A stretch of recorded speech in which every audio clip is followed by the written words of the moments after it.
Welcome to DBL. Taylor Swift once again caused a frenzy when she attended yet another football game.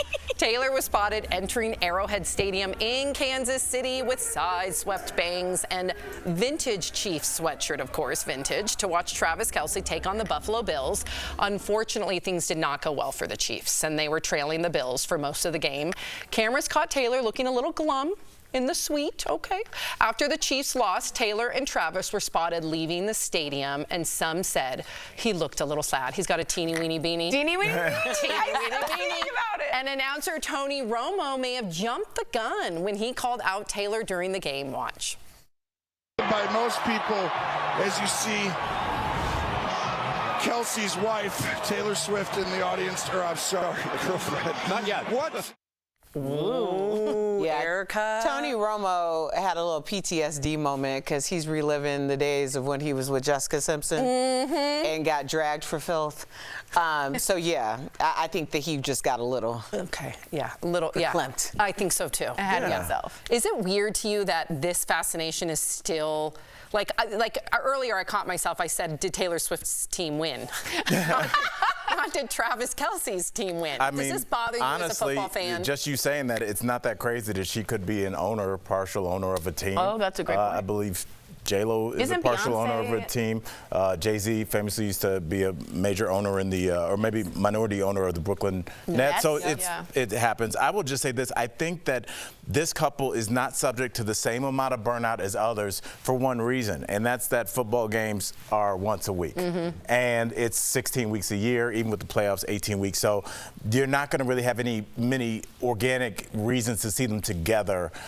So I think it's kind of spaced out well. We talk about this every other week, and it does keep Travis's name out there, and it seems like they're doing well every time, and people love looking at Taylor. So I think if this was bi-weekly, I think it'd be more of a problem than it is. Yeah, I don't see a lose here. I've always said that. This is a win-win-win-win-win. Other than a few Brads, Chads who are annoyed, if the pendulum's swinging back, they don't show her that often. Tony Romo made a dum-dum, okay. But, you know, I think that this is all winning for everyone. And again, they like the publicity. The thing with Joe Alwyn is that he didn't. That's the big difference. So let him enjoy it. All right, yeah. I like it. Okay. So Taylor also picked a Golden Globe nomination. She picked one up today.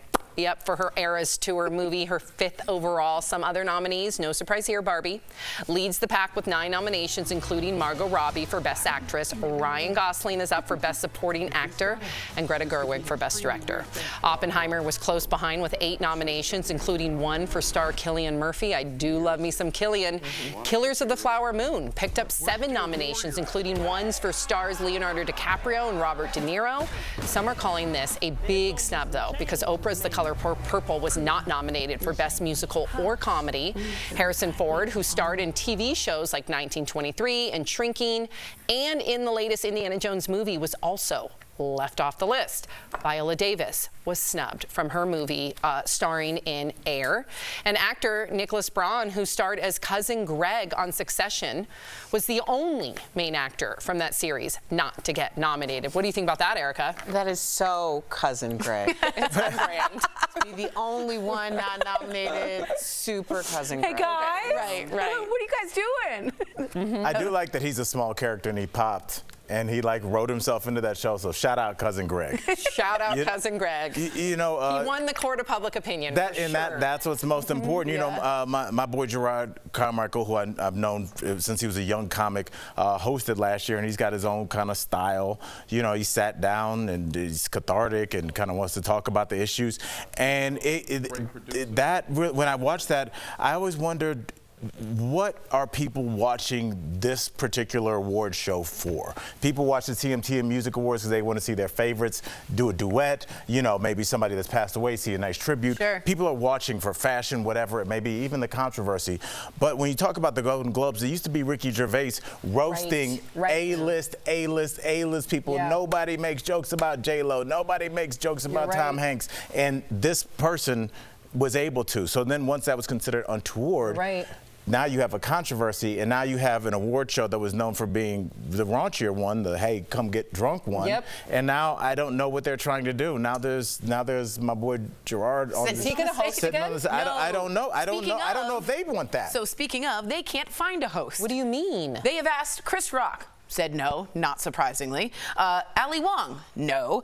Will Arnett, no. Sean Hayes, no. Jason Bateman, no. Those are the guys from SmartLess. Wow, yep. They can't find a host. So to Al's point, they can't find a brand. They can't find a direction in which they want to go. If you guys remember in 2021. Tori, let me ask you this really quick. Do you think it's as a former comic yourself, we'll get you out of retirement, do you think that it's that, like, if you're an A-list comic, you're like, it's not worth the headache? Why would you do it? Whatever you do, you're going to be ripped apart on the internet. Ali Wong, who's hilarious, you be don't like, get paid. she's not feminist, or and she's now there's this. physical assault on the table. So why do it? Exactly. I don't get the win for that, speaking of that. But in 2021, LA Times published an expose revealing zero black members in the awards voting body of the Golden Globes. They expelled a member for a racist email in 2021. Now you've excluded Viola Davis, The Color Purple. All of this is like, I agree, if it's not going to be fun and raunchy, now you have an image issue. Well, the Hollywood Foreign Press, after that incident, they did restructure their voting to be representative, more diverse. Correct. However, how does Viola Davis not get nominated? Dude. Like the most talented actress under Air. the sun. Yeah, she was.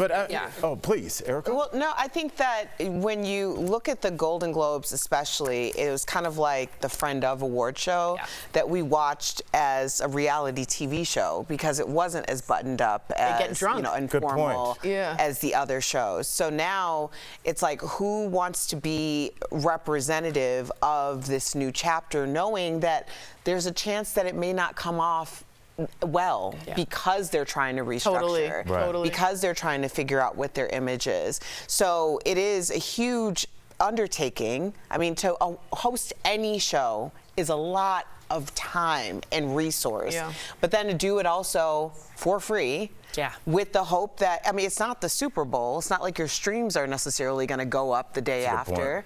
So I think it's just a harder sell right now. I do too. And I just want to say this honor, right? really quickly, Sammy. To my point about wanting, we kind of request that these something like the Golden Globes change their image, change the way they think, change the diversity of the people voting. And you know, Tori, you said something, you skipped over it. They had to kick out a member for a racist email, but they kicked them out. It seems like they tried to do better. Best director, after all the controversy, was a woman. The best picture was Encanto. Best musical was West Side Story. Best male performer was Will Smith. Best supporting actor, I don't have his name, but the older Asian gentleman from Squid Game. That was the year after you guys said fix this, after we said fix it. So, like, let's give them some props, too. All right, fair enough. No, you're right, fair enough. Okay, so speaking of award shows, can you believe it's been nearly 2 years since the slap at the Oscars? Now, Jada Pinkett-Smith is revealing that the moment Will Smith slapped Chris Rock changed their relationship for the better. In an interview with You Magazine, Jada called the incident the holy slap because so many positive things came from it. She said even though she and Will had been separated for 7 years at that point, after the slap, she realized she will never leave him. She added, quote, "Who knows where our relationship would be if that hadn't happened." What a unique perspective. I don't know. Unique is one thing. You know, she said relationship and not marriage, and wondering where they would be. I can tell you where they're going to be, not in the same household. Why? Because they don't live together, and they haven't for a long time, Sam. This is a marriage in name only. It allows them to continue to parade the mantra that we don't break up. Divorce is not an option, and a lot of people followed that, and a lot of people, I think, suffered probably a pretty bad fate because sometimes divorce is necessary Do you think and that needed. has to do with Scientology? I don't even want to go there. It's not even important. Yes. What is important, though, is I hope that our public understands that if a male celebrity was to sleep with one of his daughter's friends that wanted to get into entertainment and said that they did it because it made them feel good, I don't know if he would have been given the same softball interviews that she was given as she was paraded around. I just want everybody to know that I feel like Will Smith's career was forever damaged. His idea of a leaning international box office draw has been forever damaged. Chris Rock has been forever tarnished from the situation. The overall humiliation for everyone involved was embarrassing, if nothing else.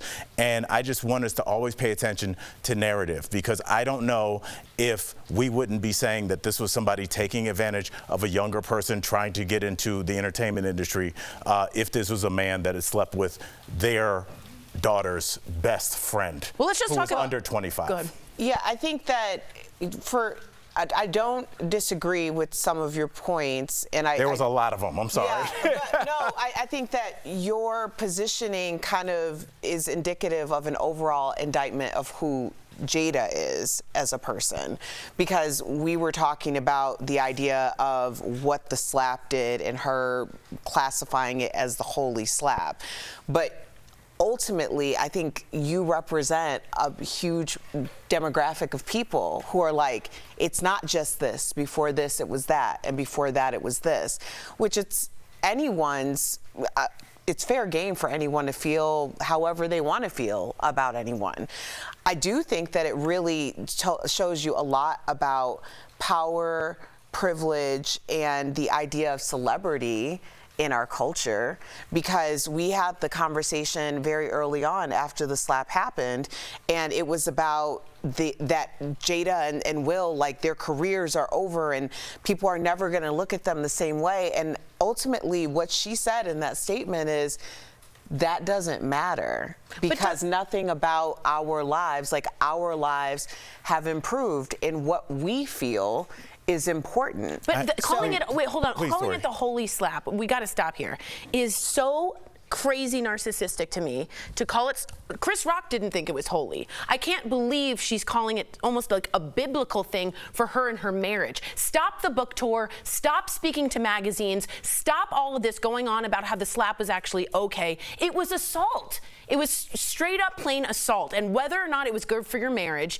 we don't express assault in a way that calls it holy. I don't get why we have a hard time saying that. I want to get off this chat with her. I just don't agree with it. Tori, I appreciate you saying this, and I just want to, just to kind of end this, Eric, I totally I appreciate you addressing my points, because I did focus, I feel like, too much on the career, because that is part of it. We are in this, and we know how much hard work it takes.